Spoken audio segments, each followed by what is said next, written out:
Welcome to the CU Scoop. I'm your host, Philip Dukes, aka Dukes the Scoop. Check me out on Twitter and Instagram at Dukes the Scoop. And please be sure to hit the like and subscribe button. If you want to become a member of the channel where you can be in on some of our member only chats, be the first to be able to get some of this cool merch that we have coming out.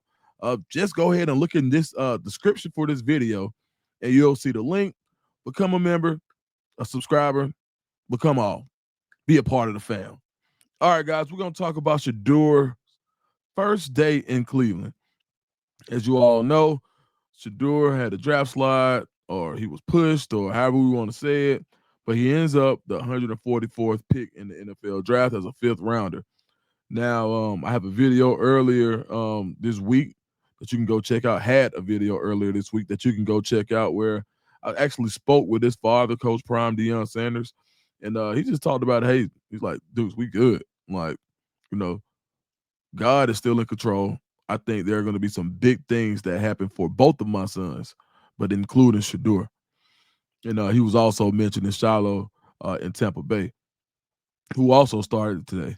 But so Shedeur, there's another quarterback drafted in front of him, third rounder Dylan Gabriel out of Oregon, who was formerly of Oklahoma and formerly of UCF. Two different quarterbacks. Gabriel, smaller in stature, um, played at three schools. Should only played at two, and that's not a knock on either one of them. Just kind of give you the tell of the tape. Gabriel moves around. Is a little shifty in the pocket. Does have good accuracy. Reminded some of a more compact Bo Nix when it came to having that athleticism enough to get outside the pocket. Shedeur, accuracy king. Literally the accuracy king. No quarterback was more accurate in college football than Shedeur. Another guy who's really good with ball placement, throws a really catchable ball. Um, Despite a lot of the attacks that have been going on lately on social media, when you talk to people that know him, definitely a cerebral player. And that's not just from his camp, but from other sources as well. So a good quarterback battle when you look at what the Browns have coming back this year. I think I saw an article where they said you could really break down the Browns quarterback battle into two tiers. One being the veteran tier, where you have um, Kenny Pickett and Joe Flacco, and then you have the other tier where you have the rookies that are going to be competing against each other, which will be Dylan Gabriel and Shedeur Sanders. Then you also have Deshaun Watson, who's currently injured and his season is in jeopardy. So yeah, when you look at it like that, that's kind of how it breaks down. Not seeing how it'll shake out. So right now, today was the rookie minicamp. Shedeur finally got on the field yesterday. He arrived. You saw the footage of him, checking out his locker, having his new shoes in there, and just going through the days of his official first day in the NFL. Well, today was his first day on the field, and he got rave reviews. Um, threw a really accurate ball. Now, one thing you got to do is when you're on Twitter, you got to take everything with a grain of salt because you know that Shedeur drives clicks. So you saw different accounts like Dove Kleiman come out and say, "Oh, his first pass looks bad, even though it was a reception." And then he goes right back and says, "Oh, Shedeur clearly won day one." Like just it's just crazy, man. Um, then you have other accounts that are just saying clickbaity type deals. But yeah, when it boils down, man, when you go look at the film for yourself, you saw Shedeur being Shedeur. Some plays you was like you may have been like, okay, could the ball could have.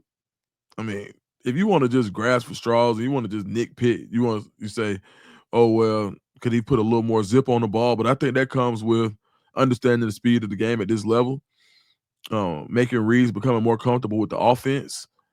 But then you had some throws where he put plenty of zip on it and literally put the ball in a place where the receiver could get upfield.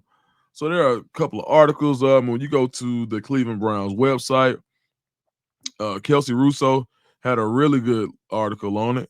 So shout out to her. Make sure yep, Kelsey Russo. So she kind of talked about the day. Cleveland has two really good young running backs in Quinshon Judkins and Dylan Sampson from Tennessee. Talked about them. I like seeing Shedeur and Quinshon. Quinshon is 10. I like seeing how those go, how those guys. You saw Shedeur running some play action and also hitting Judkins in the flat. I think that's something we'll see in the future. But when you look at it, so this is basically the camp breakdown of what Shedeur did today. Shedeur and Dylan Gabriel. So the quarterback spent a portion of the individual periods in under center work, saying that basically the first part or um, when they were in individual, they didn't start off in shotgun. They got some of that under center work. Then they did mirror drills where people would mirror each other, as well as another portion throwing to the pass catchers. So basic stuff, individuals. They both took reps during different portions. Then after position drills, it went through 11 on 11 and 7 on 7 team drill. So 11 on 11 meaning you're going to be out there with the wide receivers and the offensive line. 7 on 7 will be just the receivers, the skill positions. They both took reps during each set. They both, it's almost like they were like dueling. Like one time, as Kelsey says here, Gabriel made a read through traffic and connected with wide receiver Gage Larvardane. I hope I'm saying his name right. But Shedeur came right back and made the same read in traffic. Um, then later on, Shedeur had a nice ball that went to Harold Fannin, the tight end out of Bowling Green. Really explosive tight end. He had a great Senior Bowl. I mean, so the Browns did get some weapons in this draft, absolutely. They said Fannin caught that ball and stayed in bounds, and then during red zone drills, Gabriel connected with Fannin, and he was tightly covered for a touchdown. That ball was a high pointed ball. Fannin really made a really good play on that ball. So Russo also goes on to say, with the first day of rookie minicamp complete, it was also the beginning of the competition at quarterback. And they both took reps throughout all periods, alternating throws and individual drills in different groups, both 11 on 11 and 7 on 7. So now she quotes head coach Kevin Stefansky, where they're talking about how they split the reps. So Gabriel got the first reps, and he says, this is Stefansky in response to that. You may get the first rep of practice with and Coach Kevin Stefansky, however he said, is the head coach of the Cleveland Browns. He says the head coach says you may get the first rep of practice with the ones, but then the next period you may get the second group. We vary it throughout. We're focused more on the totality of the competition. I told the players last night, we tell them this, we are evaluating everything you do on the field, in the meeting room, in the weight room. We want to see how you work. This is a total evaluation. It's not just about one rep at rookie minicamp or one rep in an OTA. It's all about the body of work. So what he's saying is, look, we don't care just about what you do on this field during rookie minicamp. We don't care if you have an amazing throw, if you're not doing your best in the weight room. We don't care if you're hyping people up on the field. If you see you treating people poorly in the locker room, they want to know, can they hand over the keys to their franchise to one of these two guys, and that's what they're fighting for. They saw Stefanski reiterated that they saw Gabriel and Shedeur throw in a pre-draft process live sessions. Spent meeting time with both players. Um, both had walkthrough scenarios, and they know their individual strengths and what they bring to the quarterback position. So now the evaluation period is, what are you taking from the meeting rooms in live time to the practice field? So basically, we all heard about Shedeur with install, and he wasn't getting install. He didn't prepare well or whatever. Now Shedeur gets a chance to prove it. Then this is perfect. Every day we see Shedeur go out and have a good day. That's another day that you say, how true is that report? They said they were both. Stefansky said that Gabriel and Shedeur were both as advertised. He said, I thought both guys did a really nice job, and there's so much to work on. It's the minutia of the position. It's some technique things. It's the operation needs to get better. All those things. That's why we're here. That's why we're going to work really hard over the next few days and get ready for when they join the vets on Monday. I think that's going to be another time where you're able to see Shedeur shine, is when you get the full cachet veteran receivers as well. Um, he also said this when asked about who went out there first. When asked again, because that was the question, like, why Gabriel over Shedeur? Well, clearly Gabriel's the 3rd round pick and Shedeur's the 5th round pick. But he also said, yeah, I wouldn't look into anything. I think you'll see the whole weekend going through the spring. We don't pay too close attention to who's in there first. This is from the head coach. They want to see who's balling. You're both going to get reps with the first team. You're both going to get reps with the second team. And as you get into camp, you're going to alternate reps as well. He already said that. So I like how Coach Stefansky is handling this. You know what I mean? He also said, I think the guys are working really hard. Here's another quote. It's been a really fun group to work with in the meeting room and on the practice field. So this is about Gabriel and Shedeur. I think they push each other just by naturally being guys that work so hard and put so much effort into the meeting room out here and onto the practice field. So that's a follow-up quote to where he says it's really about what you take from the meeting room to the practice field. I think that's a place that Shedeur excels. Stefansky, he was rolling. I think he had he had a very long press conference this afternoon. And rightfully so. The first one after the draft, and then Shedeur Sanders is probably the most talked about topic in the NFL for the past 3 weeks now. So yeah, when you've got that, definitely going to have to answer a lot of questions about this quarterback competition. That's not even including Deshaun Watson. He's probably the least talked about quarterback on the roster at this point, which is crazy. When asked about the depth chart, they may put. He said that they may put some plans together, but they're way off from a depth chart. So don't look for anything. Don't read too much in the reps. If you see, and that's either way. If you see Shedeur go out first tomorrow or on Saturday, don't read too much into Shedeur going out first.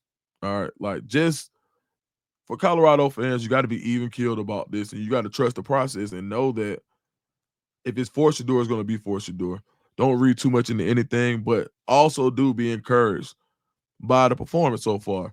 When you go back and look at it, Shedeur has some real footwork look good. He looked comfortable. I say that more than anything. I think the comfortability was there. You could see it. And I think having prior relationships with some of these guys is going to help Shedeur as well. And for nobody in college football had more notoriety than Shedeur last year, but Travis Hunter. So being at a rookie minicamp where everybody knows you, you get an opportunity to endear yourself to people who you may not have known previously, but that know you and may be expecting you to be a certain kind of way. And then they go meet the same Shedeur that people that the Colorado fans have been following for years, and you've been able to see on Well Off Media. You've been able to see on Reach the People. You've seen on the pregame network. So now players are introduced to this guy, and they're like, man, I don't know what I've been hearing about him, but this is nothing like what I expected. That's a win for Shedeur, for him to be naturally himself and to gain goodwill in the locker room by being the total opposite of what people said he was.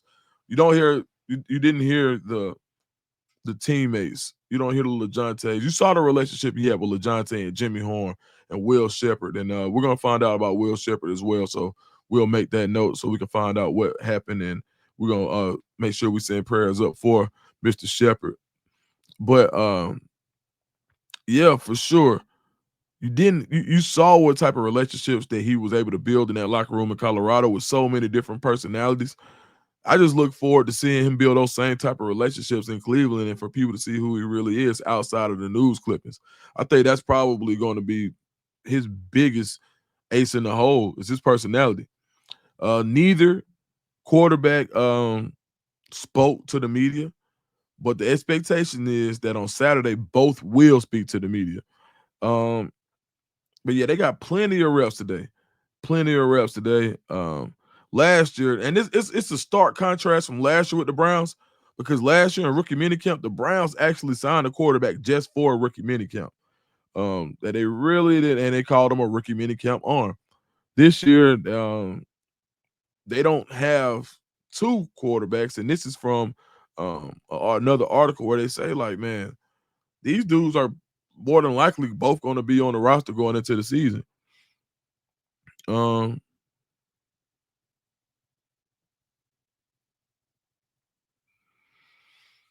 I think another part of it is having tryout players there who are really trying to make it and how they treat the tryout players. I think people are going to be looking at like if you can build a relationship with these guys, if you can help somebody look better so they can get another look. If you're not all just about yourself and you're really trying to, I think, and for anybody who's played the game, when you got an a-hole quarterback that just wants to show his arm strength off, and they're throwing slants 100 miles an hour and stuff like that, not really throwing a catchable ball, just trying to accentuate themselves. And a lot of times, we've seen in the NFL where guys come in and they do that to tryout players. I think if you can really give the tryout players a good look, then I think that really says a lot about the quarterback. So I'll be paying attention to that as well. Um, and yeah, I think that's really important. I think so. When you look at what the media said, if you had a winner for day one, I think Shedeur was the consensus winner when you talk to people who were there, or when you read what they wrote, or you check Twitter. And like I said, you got to take everything with a grain of salt.